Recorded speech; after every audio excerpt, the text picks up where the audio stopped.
Dahil lagi pong busy ay wala pong time magluto kaya naman po bumili lang po kami ng ready to eat na. So ito po ay pasta na binig.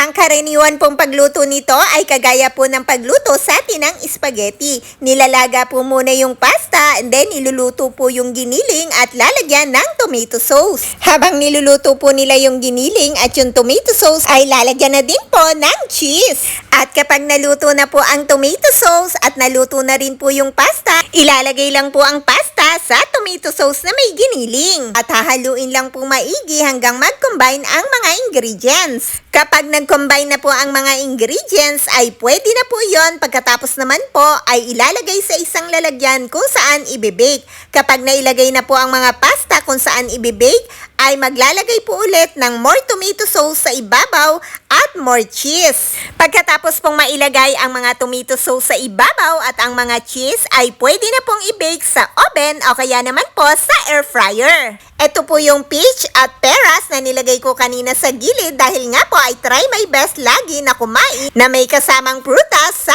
aking daily meal. Actually po, pati nga din po gulay pero dahil nga po medyo busy kaya naman po minsan po ay hindi nakakapagluto ng gulay. At kung meron po sana sa binilan namin ng pasta na yan ay bibili din po sana kami ng gulay. Yun nga lang po ay wala. So dahil wala nga pong gulay kaya po prutas na lang po. So guys, lagi po nyong tandaan kung kaya nyo pong kumain pagkakakain po kayo na may kasamang gulay at prutas ay mas mainam po.